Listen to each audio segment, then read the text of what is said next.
we can exchange this for proper sex education without harming these children, without putting them under risk of all the complications that is associated with female genital mutilation. Hi, good day everyone. You're welcome back to my channel. It's a good day and it's a new day, and I'm happy to see you guys again. You're highly welcome back to my channel. Please, if you are a returning subscriber, you are welcome. Thank you very much. And if today is the first time you're coming across this channel, you are welcome also. It's nice to have you around. Let's go straight to the topic of today. Today I'll be talking about the 8 ways to end female genital mutilation. It's just like a call for action. Yeah, what should we do? You and I have a role to play in order to end female genital mutilation. Yeah, so today that is the topic I'm going to be talking about, the possible ways to end female genital mutilation.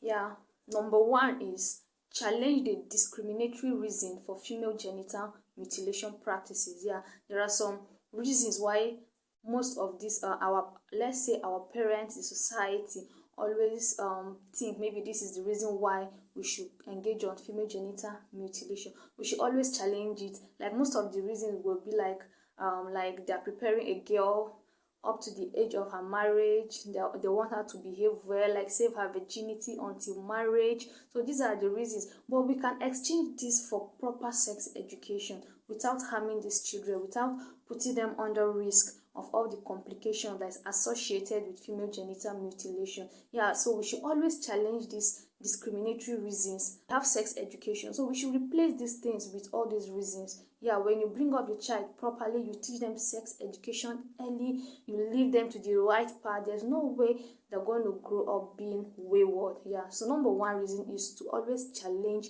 the discriminatory reason for female genital mutilation practices. And number 2 way to stop FGM, let's always spread the understanding that religion does not demand FGM. Religion does not demand FGM. You see this, that people always misinterpret tradition for religion.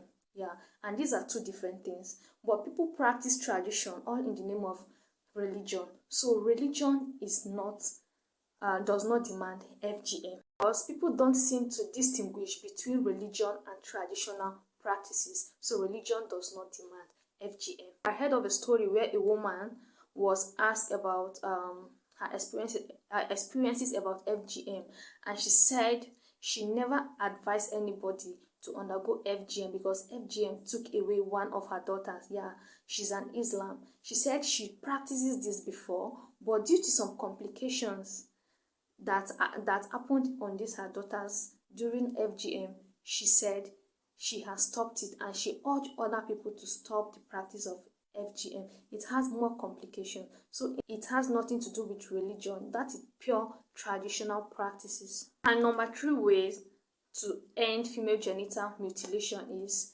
we should always tackle the secrecy that allows female genital mutilation. Let's always tackle the secrecy that allows cutting to continue. Yeah, in the old days, as I learned, that FGM is being practiced due to initiation. Yeah, that they are initiating these girls for their future. So it's due to the decline now in the practice. Some also bring people or go to the neighboring villages without people knowing. Some even invite the quarters in their house. They now perform this practice in their home without anybody knowing, all because they don't want gossip, they don't want talk. So these practices are also done in the secret. So we should always disallow the secrecy of this cutting to continue. And the next ways to end FGM is that we should always educate girls on the right to know what happens to their body. Yeah, as a lady, you should always have the right to decide on what happens to your body, not just anybody to come, because it is our right. Yeah, you can't just come, you carry me or you hold me and start cutting me up. No. So we should always have the right to know what happens to our body. So we should be educated, and we should also educate people. In fact, I even advise that we should educate our parents.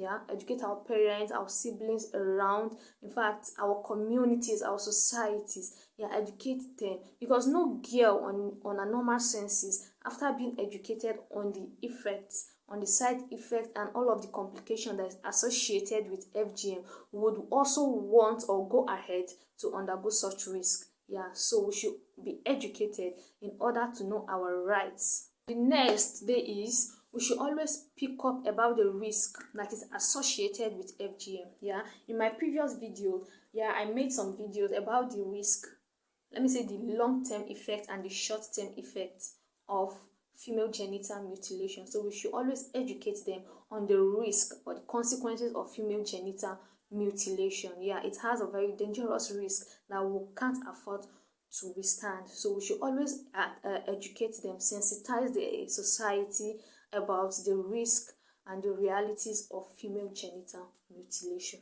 The next is that we should always support frontline activists, yeah, like those who always go around educating people about the end, like putting an end to female genital mutilation. We should always support them, like sharing their videos, following them, and also giving them the accolade why what they are doing is good. So we should always support the frontline activists by following them, sharing their ideas, sharing their videos, spreading it wide, both on the social media, on the radio, every platform. Yeah, so people could know the risk and the risk that is associated with female genital mutilation. Just as I am doing now, I hope you're going to like, share and follow. Next is that we should keep pushing for FGM to be banned. Yeah, so we should keep striving, keep pushing for the ban of FGM, and I believe that grassroots tackling it from the grassroots is going to lead to the official ban of FGM. Cutting is a violation of child rights, the right to physical integrity, the right to make your own choice, the right to good health. It also violates our right to education. And I want to also advise us to always change traditions. Yeah, we should always change tradition. We're not in the Stone Age. Yeah, always change traditions with the help of the old generation. We should always make them understand why these things are not right. These things are not right. They are violation of a woman's rights. Yeah, we decide what happens to our body. We decide what happens to our body. No need to be cutting us. Thank you very much for staying with me. I've come to the end of today's topic. Please, if you enjoyed this topic, please give this video a thumbs up, like this video, and please don't forget to share. Remember, I said we should always be on the front line for the activists. Share and follow them so you could spread the news on the consequences, how to end female genital mutilation. Thank you and have a great day.